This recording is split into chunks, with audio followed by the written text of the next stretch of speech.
Any health-related information on the following show provides general information only. Content presented on any show by any host or guest should not be substituted for a doctor's advice. Always consult your physician before beginning any new diet, exercise, or treatment program.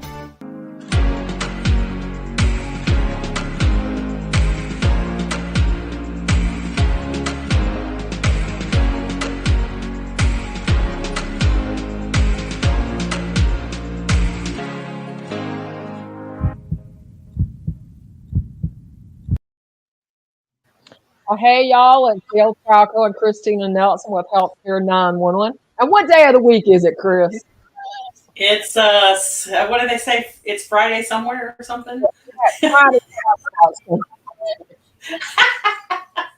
Today we have an awesome guest. Rosalind Sedacca is joining us, and we're going to be talking about children and the pandemic, which, you know what? I'm not a child healthcare expert. I've raised a house full of them, but we're excited to have Rosalind with us. I am. So I want to hear what she has to say. I have grandkids, so I'm all about this. Hi there. Good to see you all. It's good to see you too. Tell us a little bit about your work and where you're located and what your passion is. Oh, wonderful. Well, my name's Rosalind Sedacca, and I'm a divorce and co-parenting coach. So I work with parents who are divorcing or have been divorced, and I specialize in the parenting equation so that parents who are going through a breakup of any kind get the support they need to protect their children before, during, and long, long after a divorce. And things are especially challenging now, as we all know, because this pandemic has added an extra dabble of challenge for parenting in general, and especially for families who are experiencing breakups of any kind. Do you think divorce has increased during the pandemic, Rosalind, just based on your clinical practice? Because we know what we read in numbers, and I don't know if it's always true. Yes, people seem to be in agreement that divorces have increased, and I think there's going to be an even bigger surge once the legal offices are open and the courts are open again. A lot of people have been dealing with being stuck together and finding out that this is not working for them. And so there's definitely been a huge upsurge in divorce.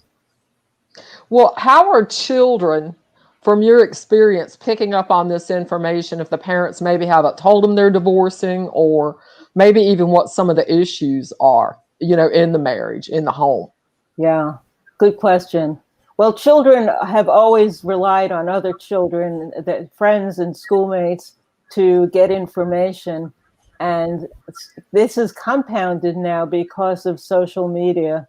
There's so much misinformation that children get access to via social media because of these so-called influencers who really are people with large followings. Doesn't mean they know anything more than anyone else, but they're popular and they have opinions. And then even more important are the influences that they read about. So the influencers and the influences that they're seeing from Hollywood celebrities and other things in the news create opinions about what divorce means. And of course, a lot of it is erroneous information, but it makes it very frightening, even more frightening for children of any age to find out that their parents are suddenly getting a divorce. So what you've seen and I'm going to say over the last 12 months, because we're more than 14 months into the pandemic, how has it impacted children nationally in the U.S. and then globally? Yeah. Well, the biggest impact is the insecurity about their feeling about the world and their safety in the world. When you and I were growing up, we had challenges of bullying and schoolwork and parents and discipline, but we weren't thinking about safety and security in the same way that kids today are. They know people in families who have been very ill or died, and they hear about the statistics, and it's a very scary thing. The word pandemic is something, whoever thought about talking about such a thing? So there's insecurity about life in general, about Mm-hmm. their safety in the world. There's fear about the future. What does this all mean? And what's going to happen to me the end of this year, next year? Will I graduate from school? What's going to be happening in the future? And a lot of times this will lead to depression about a comparison with how things used to be, what's lost. And there may be many things in their lives that have been lost economically and emotionally and socially with friends. So it creates great anxiety and stress in life, more than kids normally have. So are you directly involved with providing any support to children as they're going through the divorce? Do you actually see the family as a group in your clinical practice? No, I speak to the parents. You speak So to the I parents. educate the parents so that, because no one knows your kids better than you as a parent. And what we want to do is give the parents the best advice they can get so they make the best decisions on behalf of the children. And of course, the parents are torn in this very challenging situation. A breakup in the family is emotionally very devastating, whether you initiated it or whether it happened to you as a spouse. And so they're dealing with the normal challenges of a divorce. And then on top of it, they've got these issues with kids who are feeling concerned, anxious, and depressed, just being home and out of their normal routines. So it's a perfect storm for a lot of family challenges. And we have to focus on good communication skills and reminding the parents that they need a break, that they need support. And even if it's phone support, even if it's video support, to reach out, because you can't always do this alone. So did you come up with any new strategies that you feel like were pandemic oriented that has helped you with your counseling during the pandemic? I know some of the things I do for patients have changed. Yeah. Well, definitely reminding parents that everyone needs to feel heard and valued and acknowledged.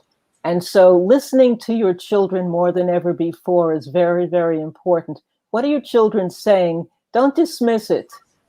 Right. Pay close attention to what they're saying, to how they're feeling. And don't just poo-poo it and say, oh, that's no big deal, you'll get over it, and pretend that it isn't real, because it's real for them, even if it doesn't make total sense for you. And you want to encourage them to talk to you and communicate and be forthright. So they have to know that they could talk to you without being judged.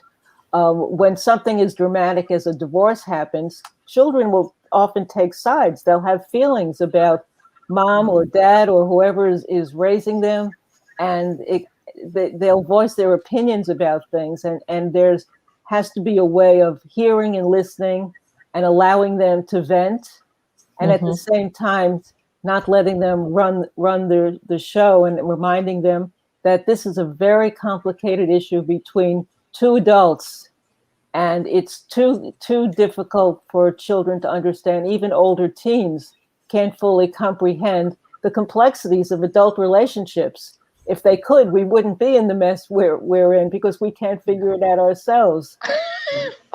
So it's not fair for kids, and yet kids will try because they will blame themselves. A lot of times children will feel, maybe if I behaved better, maybe if I didn't get a bad grade on my report card last month, maybe if I didn't speak back to mom or dad and do something that got them very upset.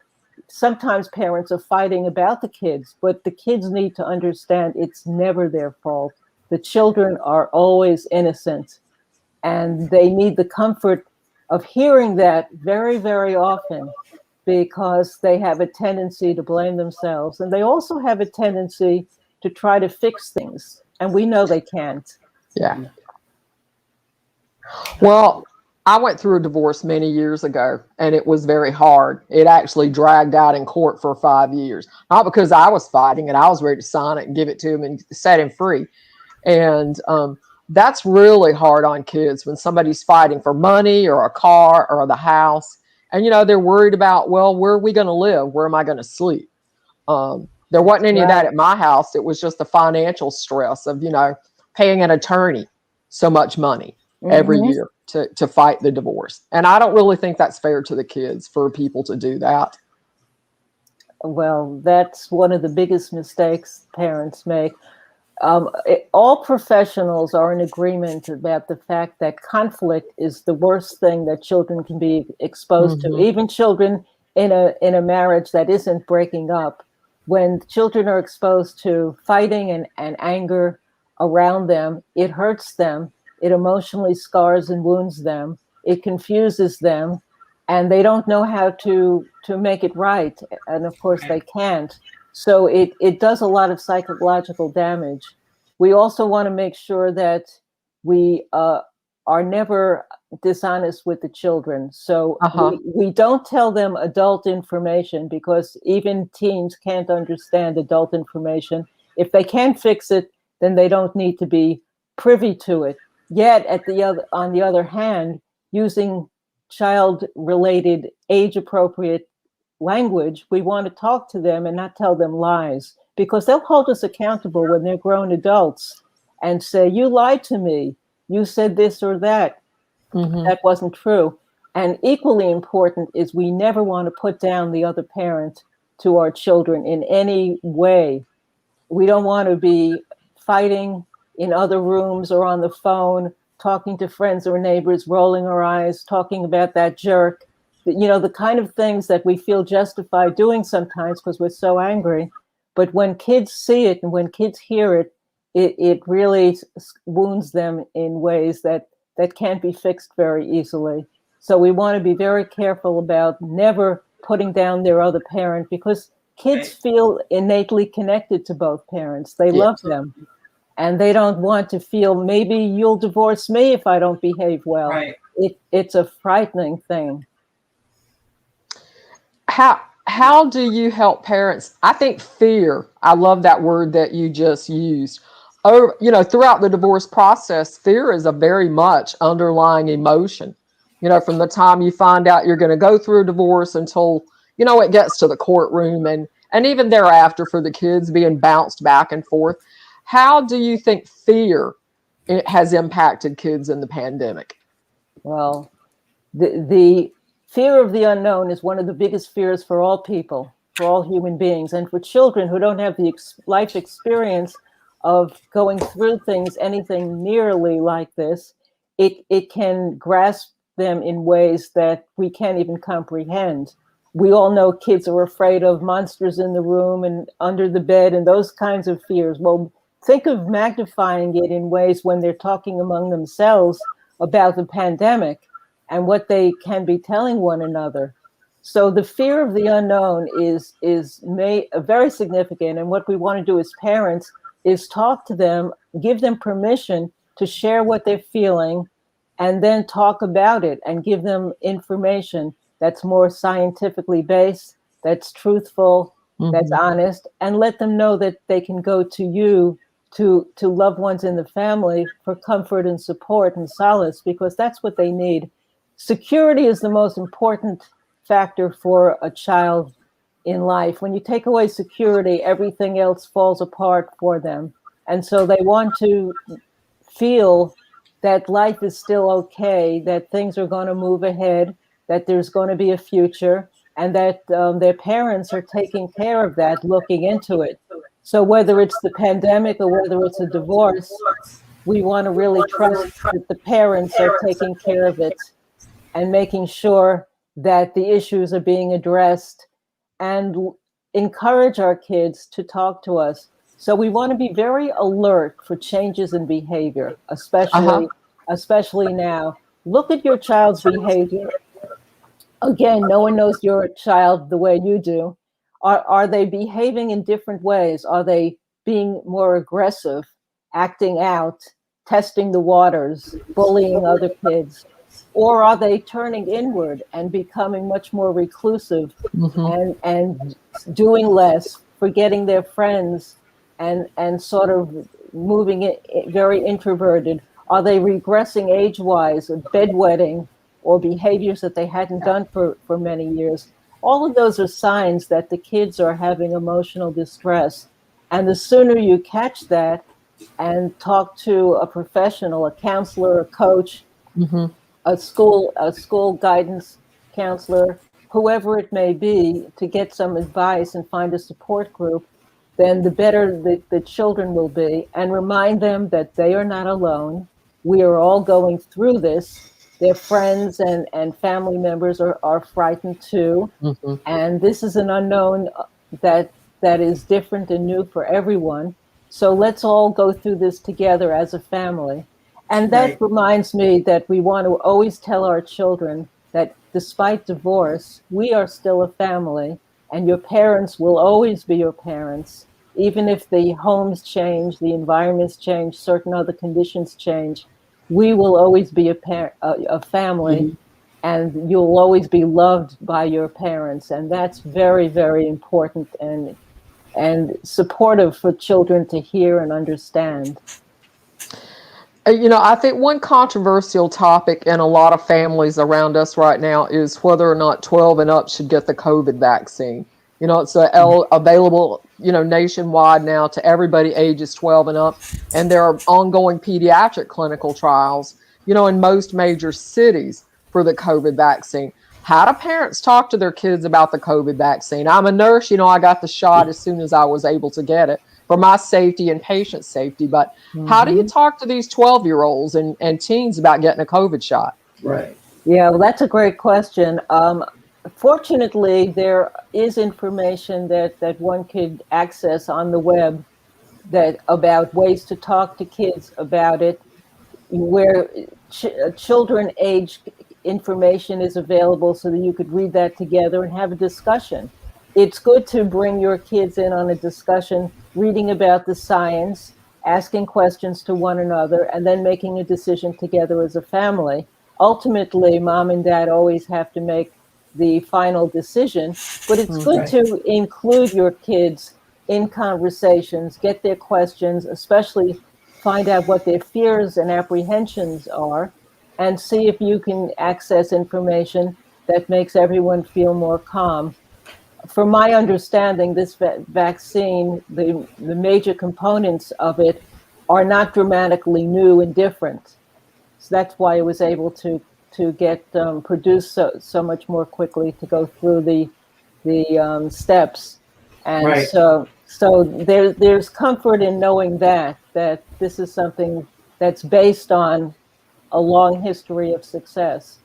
But this is something that, family conversations are always valuable in the long run, because kids need to feel included, heard, validated. Even if you disagree with them, you want to still allow them to feel that what they say and ask matters, and it gives them a sense of self-esteem that they're important in our family. Right. What are you going to do if you've got somebody going through a divorce talking about this COVID vaccine, and you've got one parent that is an extreme anti-vaxxer? And, I just don't know what that conversation would sound like. Yeah, it's a really tough conversation. There's no easy answers for those kinds of things, especially since it's become so politically connected as well, which is a terrible, terrible shame. So what we need to do with all parents is heighten our communication skills. So when we speak to each other, we speak as respectfully as we can, and we try to focus on facts and information as much as we can. And again, validating what you're hearing the other person saying, even if you have a different viewpoint, because when we dismiss other people offhanded, then it puts them on the defensive. And then it's not what you're fighting about that matters. It's the tone of voice, it's the attitude, and then you're fighting on another level. So what we want to do is fight as cleanly as you can, disagree, or communicate as cleanly as you can, so that the conversation stays on the right track. And that's very important with co-parenting as well. You want to catch your co-parent doing something right, because if every time that you only speak and you're saying, look at the way you messed up the kids. You didn't do this, you forgot that, and have complaints. Then if it's constant, your partner is going to turn you off, your co-parent, and you're going to be fighting for decades to come, because when you divorce with children, it's a lifelong experience. Right. So you want to find ways of saying, hey, thanks for doing me a favor. I really appreciate it. What can I do for you? And be flexible as much as possible. Well, I got to interject real quickly. One of the things is, this shot, as we want to call it, it's horrific how these kids are going on social medias and stuff, and all the conspiracy theories, even with the children on TikTok, talking about how bad the shot is and don't take the shot and look, a magnet sticking in my arm, just all these different conspiracy things. And so it's scaring the fire out of these kids. Okay. So they don't want to get shot. Well, what happened back in the day when I was 8 years old and the Hong Kong flu hit, and we all were forced to take the bile under our tongues. They put it under our tongue. And I remember standing in line for hours with my grandparents and my mom and dad. We didn't have a choice. We got it. Yes. What is the deal today? What has happened? I know. Well, we can't just say, okay, kids, you're going to get shot. Put up and shut up. That's just the way it is. Yeah. What happened? And I had the same thing as a child with the polio vaccine, and right. So quickly the polio disappeared, and it was the most frightening thing growing up in that era. So we have a history, right? We have a history of very successful experiences with this. If people are just going to look at facts, unfortunately, it's become. People have their own facts, and it's not based on science, and that's very, very sad that it's gotten so distorted. It's horrible. But we need to remind our children and take them to the place where they could read something factual versus something that's a conspiracy theory or made up, and show them the difference, because it's important as parents that our kids become aware, conscious learners and readers. Right. And not just buy into any whim that they see. So this may be a wonderful educational opportunity for all parents to really sit the kids down and say, listen, there's facts and truth, and then there's things that are just made up and they're not based on anything. And you have to discern that. Well, I think it's good for the audience to know that the vaccine is more readily available now in general practitioner offices across the U.S. Everybody doesn't have it, but they will be getting it. Your local hospital clinic. So, like the pediatrics group at Emory Healthcare in Atlanta, they now have the COVID vaccine. So, you can make an appointment with your pediatrician and take your 12-year-old or teenager in and let them talk to their pediatrician. That's somebody that kids are smart now. Yes. They're very smart. TikTok's educated them all, but I think that may be a time to even involve them in their own health care to talk about the COVID vaccine and the pros and cons of it. And I think that pediatrician might be a big support for the family. Absolutely. I agree. I do too. And, they want to get back to school. They want to get back on the playground. They want, in this summer, people are going to want to travel to Disneyland or, Dollywood and do those things. And I think it's important for the kids, if they are not immunocompromised and that they have the opportunity to be offered the vaccine. It's a wonderful relief. You feel so much better knowing that you have that sense of security. And I think that would be I think that would be a comfort to parents going through divorce, Rosalind, to handle it in that educated manner. And, my oldest son had a gastroparesis growing up, so he was on a feeding pump for 18 hours a day. Wow. So he graduated from high school. So he was very involved in his health care, from the time he was in fourth grade on to adulthood. And, well, when are we going to do this little minor surgical procedure? Well, what's the scar going to look like? He'd want to know. So, he was right there and involved with the plastic surgeon or GI surgeon or whatever procedure he needed to undergo. He had an option. Sometimes it was me making that final decision.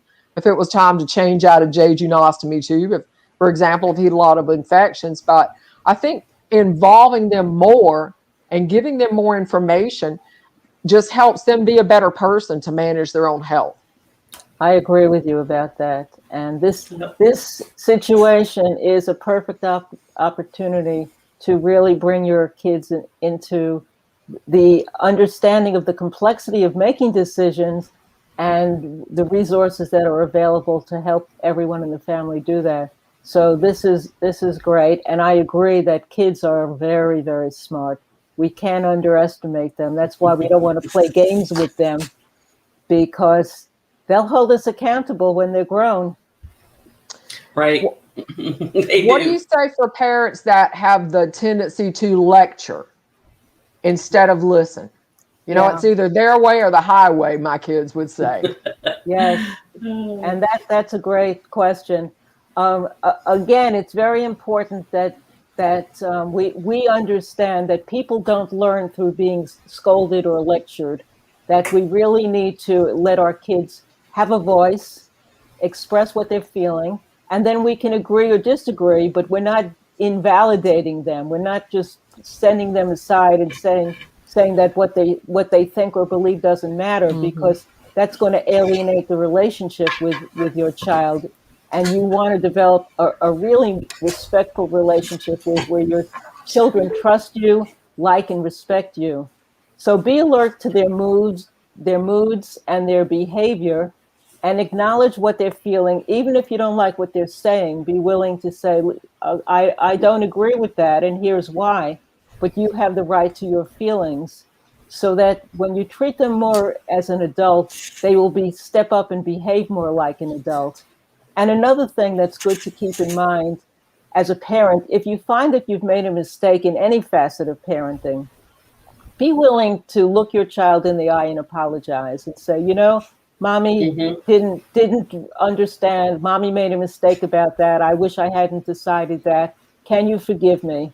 Because as a role model, your children will look up to you and respect you for doing that.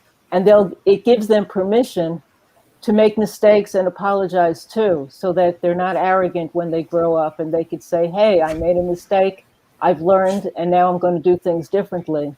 So this is a wonderful opportunity for everyone to really parent in a way where their kids can see them as role models and emulate them, and be happy that they have good parents who really care about their children. So what serious mistakes should divorced parents and separated parents avoid to protect their kids? Each parent, if they're young enough, they will probably start dating somebody else. And then you've got two over here, you got a couple over there and a couple over here, and the kids in the middle. Yeah. Oh, it can be a disaster. So we talked about not bad-mouthing the other parent. Right. We talked about not exposing them to conflict. Another important mistake to avoid is using your kids as spies. It's so tempting to say, what did daddy's girlfriend say? Where did daddy take you for dinner? Now, some of it is casual conversation, but other times your kids, because they're smart, know when they're being prodded, when they're being provoked, and when they feel uncomfortable because they know that one parent or the other is looking for information, for dirt from the other parent. And the kids feel guilty. Who do I protect? Who do I take care of? We don't want to put our kids in a situation like that. So don't use your kids as spies. Don't use them as messengers either. Your kids are not there to remember that you're going to be an hour late. Because there's scheduling tools, there's texting, there's ways of communicating. It's not your child's place. And some kids who want to get in trouble will purposely get the message wrong and let the parents fight it out and create more havoc. So you want to be very careful. And also, you never want to ask your kids to choose between the parents. If you say, whose house would you rather live in? Well, they're going to feel very guilty choosing one or the other, knowing that they're going to hurt one or the other. It's much easier to say, Mom and Dad are going to talk about this, or Mom and whoever is going to talk about this, and we'll come to a decision, and we'll make a decision, because then they don't feel the pressure of being blamed for that decision. And we want to be gentle with our kids. They deserve as much compassion as possible. Being a kid is hard enough without adding pressure to it. Yeah. Right.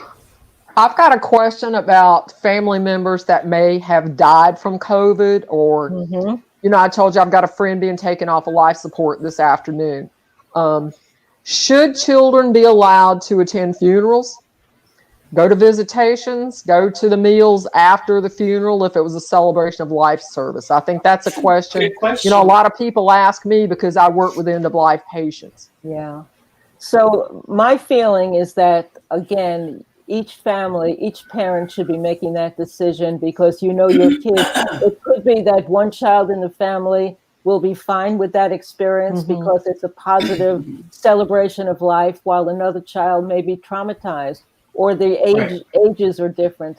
So rather than having a rule, I would say really it's good for the parents to talk to someone like you, like me, to speak to someone and weigh the pros and cons of the decision and make a decision that's best for your family, because no two families are the same and no two kids are the same. Even if they're the same age, they're totally different.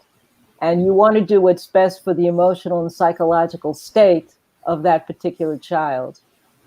Chris's father passed away within the last 2 years, and there were children at his memorial service, weren't there, Chris? Yeah, you know, there was, and that was a good question. You know, my father passed away here at home. Well, not at home, but he was living with us and was in a nursing home for a little while and passed away. And it was really hard on my granddaughter. She loved her grandfather very much. Yeah. And of course, she came to the service. 4.5 months later, my mother passed away here. Oh my! And she didn't want to come to the funeral. She was, I'm over this. It was traumatic. Now she came, but because she lost she lost my daughter-in-law's mother, my father, and my mother within 6 months apart. Wow! So 3 grandparents within 6 months. Wow! Wow! And it was very traumatic on her. And to this day, she doesn't like to come to my home because of the memory. Wow! Wow! It's and really it was hard on your adult son It's too. been a year and a half. Sure. Yeah. Very hard on my adult son. And it's all understandable. Totally understandable. Horrible. Yeah. She just could not handle it. So she needs extra support, because that's something that really tears a child apart, and it's very unusual to have that much trauma all at one time. In one time, in one age, 1 year, you know? Yeah. And so she, it's still traumatic on her, and it's been a year and a half. Yes. The last one to pass was my mother. And it's been very traumatic. And I don't know if she will pull out of it, to tell you the truth. I think that death will always be traumatic to her now. Well, it would be good for her to speak to someone who could talk to her at her age and give her a support system, because there are things for her to keep in mind that'll help her. Absolutely. I wish that my son, who is also, it was a traumatic experience for him, would allow her to do that. Unfortunately, their dynamics in their home and their beliefs, it probably won't happen. So she'll suppress this for the rest of her life, and it scarred her, and it's still scarring her. So, but you're right, it's horrible. And that reminds me of something that we have to remember, to always put ourselves in our child's shoes, whatever the situation is. Yeah. Before making a decision, see the world through their eyes, whether they're 5 or 10 or 15. It's different for every child in different ages. And when we take the time to do that first, it gives us the ability to be better able to say the right thing and make the right decisions. You're Sometimes parents don't have enough compassion and empathy to understand that even though children are little and they can't express what they're going through, doesn't mean they're not going through a lot of really traumatic experiences, and we need to be there for them. Yes, Rosalind, one thing that I've seen in a lot of the families that I work with over the last year was weight gain in parents and in the children. How are you helping families and kids deal with that? Because it comes into me, every time I see a patient. Somebody says, oh, I gained 15 pounds or 20 pounds over the last year. And it's impacting their self-esteem. That may not sound like something that's detrimental to children, but I think it is. Oh, because our neighbor's daughter might have gained 3 pounds. I don't know if she gained any weight. She's 6 years old. And she looks pretty good to me. But she thinks she's fat. Yeah, well, and there's so much stigma connected to that as it is, without the pandemic being on top of it all. Right. We have to talk health and well-being and healthy habits. I try to exercise, and I did a lot of virtual exercise on YouTube classes because I couldn't go to the gym, which I was routinely doing for decades. And so we all had to find alternatives, and a lot of people couldn't or didn't. But now's a good time to refresh and regroup and say, listen, this is aesthetic, but it's a lot more than that. This is my health and well-being, my vitality. And again, we're role models for our kids. So if our kids see us starting to walk, get outside again, do various exercise routines, watching our diets again, they're more likely to follow suits. And of course, as parents, we have control over their diet. So it's important for them not to give in to those whims. Everyone was making banana bread the first few months of the pandemic, and you can't live on a diet of banana bread and stay healthy. So this is the spring is a good opportunity for us to all revamp and re-examine what's meaningful. Yep. People who were not in as good health were more prone to the virus to begin with. And that alone should remind us that staying in good shape has advantages forever. Well, Yes, I know absolutely. we eat a lot of vegetarian meals at my house. I don't eat steak. I don't eat chicken. Rarely do I consume pork, maybe in a tamale. So, and Chris and her wife, Mary, they eat vegan. Not every day, but a lot of their diet is vegan. So we've learned that. And I think, healthy habits are hard to develop. It takes meal planning. It takes making a shopping list. And for busy moms and dads, and, with, quote, divorce on top of that and younger children, I think that's a lot. That's a lot on your plate, moms and dads. Well, I got to say, and I know this from my own experiences with friends and families, and I've got a lot of friends that have kids. They give them $5-10 and say, here, go to McDonald's down the street, go to Wendy's. No. I see it all the time. They don't cook it. They do not cook meals and sit down at 6 o'clock and have dinner anymore. Nobody that I know. I'm like, what happened to that?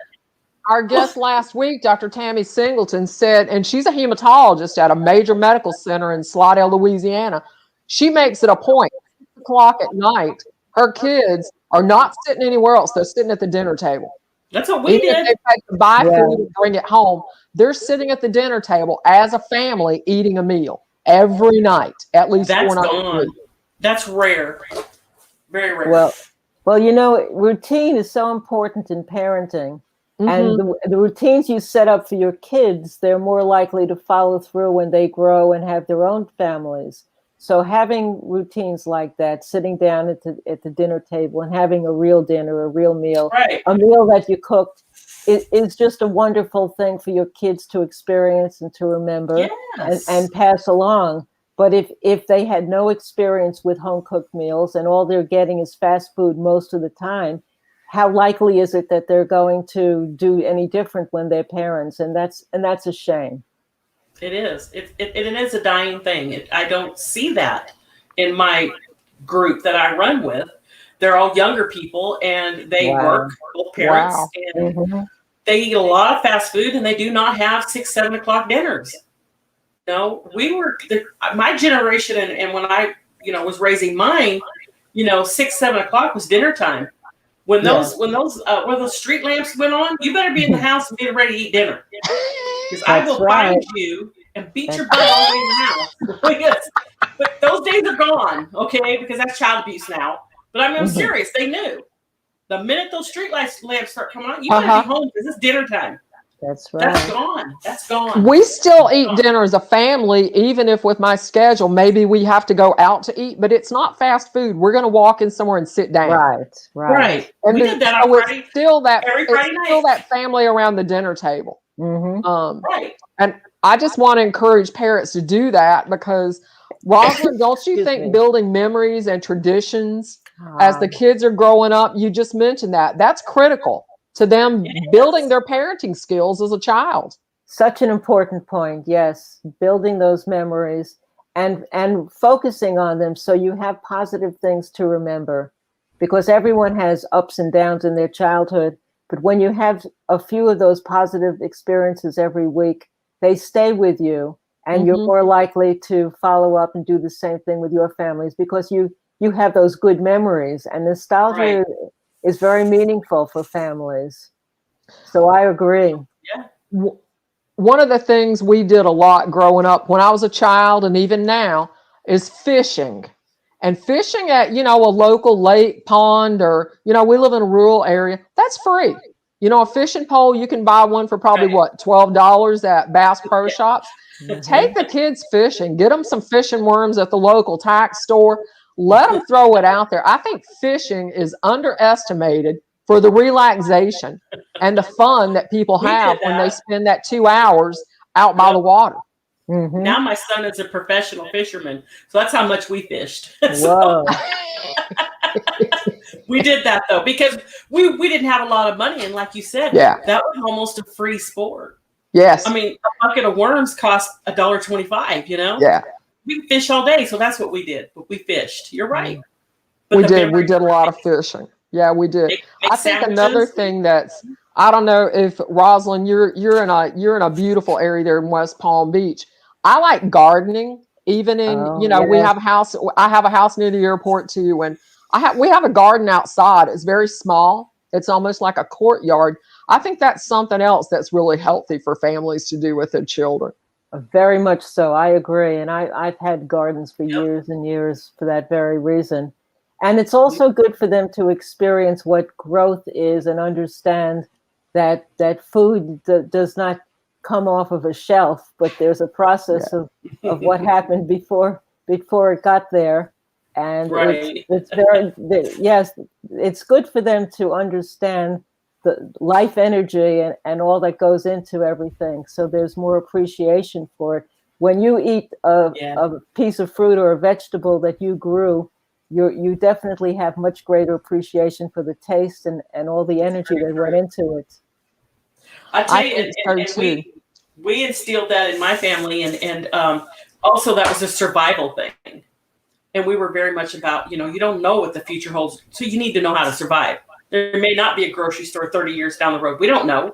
Right. So we taught our kids that, and my son gardens. He, of course, fishes, and it's all about the outdoors. And if something was to happen, he could survive, but he appreciates it because we raised him that way, and he's raising his daughter that way. So yeah, I think it's great. I do. Rosalind, what would be your best piece of advice to parents of kids in the pandemic and themselves, from this past year, and as we're hopefully at some point over the next few months coming outside of the pandemic? Well, wow, that's a big question, an important one. One, to remember that you are role models for your kids. Everything you do, every decision you make, you are modeling for your children how to handle conflict, how to handle difficult situations. This is one of the most difficult life situations any parent can be facing today. Yes. And your kids are watching and learning. So are you staying centered and calm? Are you making wise decisions? Are you using the time and the resources to keep the family in a tighter loop? There's so many things that they're learning from you. So try to be the best you can and reach out for help and support, because online there's a lot of help and support. You don't have to physically go anywhere to get coaching or therapy or group support and things like that. And also pick your battles with whether you're married or whether you're have a co-parent after a divorce. Be really clear about, is this worth the hassle and the aggravation, or should I just wait until there's something that's really important that's affecting my children, and stop micromanaging my other partner or my co-parent? There's a time for just letting things slide, and there's a time for stepping up and saying this is very important, and you need to know the difference. And one more thing I'd say is ask yourself how my kids are going to react to how I handle this situation when they're grown adults. Sometimes that stops us in our tracks from making silly mistakes, avoidable mistakes, or doing something out of the wrong motive, being too angry, being resentful. Our ego is hurt. We want to wound the other parent. And so we make a decision that wouldn't necessarily be in our child's best interest. This isn't the time for doing that. It's never a time for doing that because your child pays the price. So we want to be really careful and thoughtful and monitor what we're deciding to do, hold ourselves accountable, because as I've said a few times, our kids will certainly hold us accountable when they're grown. Rosalind, I know you have a free ebook giveaway to the audience. We have a large audience on Facebook.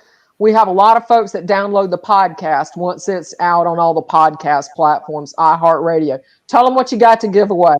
Yes, it's called Post-Divorce Parenting, Success Strategies for Getting It Right, and is filled with the kind of information we were talking about today to help parents before, during, and long, long after the divorce. If you have children, then you want to get these strategies so you could give your kids the best possible outcome, because we know you love and care about them.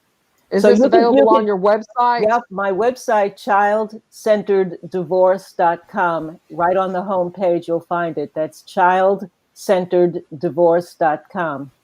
And if people that are listening would like to make an appointment with you, parents that need that divorce support, Rosalind, how can people reach you? They could reach me at Rosalind, ROSALIND, at childcentereddivorce.com. I think that's awesome. And I think the free book giveaway, I know people, go to Rosalind's website and download it. I'm always about learning something new because working in healthcare, I get asked a new question every day. There's no way we're going to know it all. And that's very generous of you, Rosalind. And we appreciate it. Thank you. Chris, tell the audience how they can reach you. Sure. Ask Christina Nelson at yahoo.com. Just email me. And if you've got veterans questions, nursing home abuse questions, Chris is probably the expert at that now. You can reach me, Gail, at medicalbill911.com. And I'm not sure there's not many facets in healthcare that I don't reach, in the course of 7 days in a week. So we're here to help you. We're here to support you. We appreciate you joining us every week. Next week, we have Dr. Joe Vitale with us, star of the book and movie, The Secret. Joe's been a friend of mine for a while. So, Rosalind, you're bringing us the information on how to make mom and dad and the whole family better. Next week, Dr. Joe's probably going to work on mom and dad and help us all be better people. Do you have any last words for the audience? Anything that you want to walk away and leave that thought in people's mind before we leave today? If you are involved in a divorce or a breakup, ask yourself this really important question. Do I love my kids more than I may hate or dislike my ex? And make that answer yes, so that you make the best possible decisions on their behalf. And that's the best gift you could possibly give your kids. Oh, wow, Rosalind, that is awesome advice for folks. That is wonderful. Absolutely. Yeah. So now I think divorce is the worst thing. Nice. I know divorce is the worst thing I ever went through. It was 20 years ago. I decided not to try it again. Yeah. I feel you. Well, it's been a pleasure talking to you. Yeah, it was awesome having you as a guest today. This is Gail Trico, Christina Nelson, and our wonderful guest, Rosalind Sedacca from Child Centered Divorce. We are so happy it's Friday, and it soon will be 5 o'clock in Atlanta, Georgia, and Longview, Texas, and West Palm Beach. We will see y'all next week on Healthcare 911. Bye-bye. Bye-bye.